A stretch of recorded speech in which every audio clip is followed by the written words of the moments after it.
हमें NISM 13 modules के लिए काफ़ी सारी रिक्वेस्ट आई थी, इसलिए हमने AI का यूज़ किया है ताकि वीडियोस आप तक जल्द पहुंच सके। और एक्यूरेसी मेंटेन करने के लिए हमारी रिसर्च टीम ने सभी फैक्ट्स को चेक किया है, इसलिए वीडियो को एंड तक देखें और अपना फीडबैक ज़रूर दें। नमस्ते दोस्तों, स्वागत है आपका NISM करेंसी डेरिवेटिव्स के वीडियो सीरीज़ में। और आज हम डिस्कस करने वाले हैं chapter 6 trading mechanism in exchange traded currency derivatives के बारे में। इस चैप्टर में हम समझेंगे कि ट्रेडिंग प्लेटफॉर्म पर कौन कौन से इंपॉर्टेंट पार्टिसिपेंट्स होते हैं, ऑर्डर कैसे प्लेस किया जाता है, ट्रेड कैसे एग्जीक्यूट होता है और कैसे प्राइस कंट्रोल मैकेनिज्म लगाए जाते हैं। Basically how the real action of trading currency derivatives actually happens behind the screen. तो चलिए वीडियो को शुरू करते हैं। सबसे पहले समझते हैं ट्रेडिंग सिस्टम्स के की पार्टिसिपेंट्स। फर्स्ट है स्टॉक एक्सचेंज। करेंसी डेरिवेटिव्स का ट्रेडिंग एक अलग सेगमेंट में होता है जिसे करेंसी डेरिवेटिव सेगमेंट या CDS कहते हैं। NSE, BSE जैसे एक्सचेंजेस ये फैसिलिटी देते हैं। इनका काम होता है एक सिक्योर, स्टैंडर्डाइज्ड और ट्रांसपेरेंट ट्रेडिंग प्लेटफॉर्म प्रोवाइड करना। सेकेंड है क्लियरिंग कॉरपोरेशन। एक्सचेंज पर ट्रेडिंग होने के बाद सेटलमेंट और क्लियरिंग का काम अलग एंटिटी करती है जिसे क्लियरिंग कॉरपोरेशन कहते हैं। ये ऑर्गेनाइजेशन ट्रेड्स का रिस्क मैनेज करती है और फाइनेंशियल सेटलमेंट गारंटी भी देती है। ट्रेडिंग मेंबर्स और ऑथराइज्ड पर्सन थर्ड है।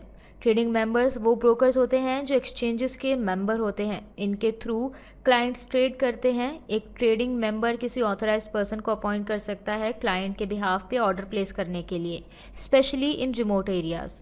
ये सारी एंटिटीज़ मिलकर इंश्योर करती हैं कि ट्रेडिंग एफिशिएंट, फेयर और सेफ तरीके से हो। अब बात करते हैं एक्सचेंज ट्रेडिंग सिस्टम के कुछ इंपॉर्टेंट फीचर्स की। फर्स्ट है nation wide access. Clients India के किसी भी कोने से ऑनलाइन प्लेटफॉर्म के थ्रू करेंसी डेरिवेटिव्स ट्रेड कर सकते हैं। सेकेंड है प्राइस टाइम प्रायोरिटी मैचिंग। सबसे पहले बेस्ट प्राइस और उसके बाद टाइम प्रायोरिटी के बेसिस पर ऑर्डर्स मैच होते हैं। थर्ड है अनोनिमिटी। बायर्स और सेलर्स एक दूसरे को डायरेक्टली नहीं जानते, इसलिए पूरा सिस्टम अनोनिमस होता है और इससे मार्केट फेयरनेस बढ़ती है। फोर्थ है रियल टाइम मार्केट इन्फॉर्मेशन। हर price movement, volume, bid ask, spread सब कुछ रियल टाइम में अपडेट होता है। और फिफ्थ है audit trail.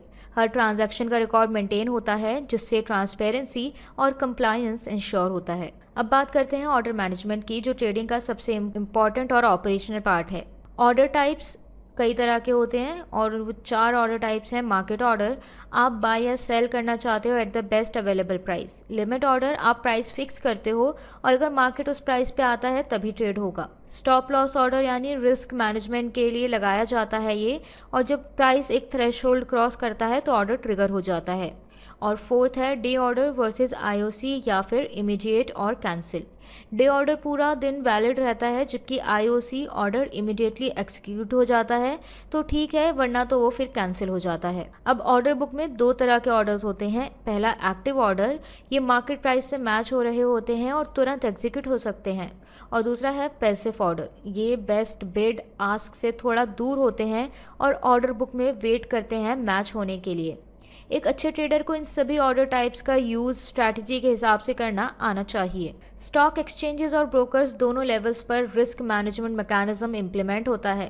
Pre trade risk checks जैसे margin availability, position limits, circuit breakers सब इंश्योर करते हैं कि ट्रेडर अलाउड लिमिट्स के अंदर ही ट्रेड करे। और दूसरा है ऑर्डर राउटिंग। ये सिस्टम इंश्योर करते हैं कि ऑर्डर एफिशिएंटली और क्विकली एक्सचेंज तक पहुंच जाए। हाई स्पीड इलेक्ट्रॉनिक नेटवर्क्स का यूज़ होता है। अब ब्रोकर लेवल रिस्क चेक भी मैंडेटरी होते हैं। अगर किसी क्लाइंट का मार्जिन ब्रीच होता है तो ब्रोकर उनका ऑर्डर ब्लॉक कर सकता है या फिर अनएग्जीक्यूटेड ऑर्डर्स कैंसिल भी कर सकता है। अब इतनी ज़्यादा एक्सट्रीम वोलेटिलिटी को अवॉइड करने के लिए exchanges price limit circuit filters का यूज़ करते हैं। For currency futures operating range होती है ±3% कॉन्ट्रैक्ट्स के लिए जो 6 महीने से कम है, और ±5% होता है कॉन्ट्रैक्ट्स जो 6 महीने से ज़्यादा के हैं। अगर मार्केट इस रेंज को ब्रेक करता है तो रेंज 1% इंक्रीमेंट से रिलैक्स होती है।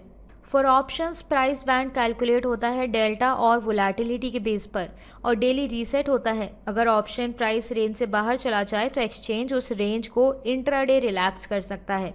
ये फिल्टर्स मार्केट को पैनिक सेलिंग या मैनिपुलेशन से प्रोटेक्ट करते हैं। अब जब भी आप एक्सचेंज ट्रेडेड करेंसी डेरिवेटिव्स में ट्रेड करते हो तो कुछ स्पेसिफिक चार्जेस लगते हैं।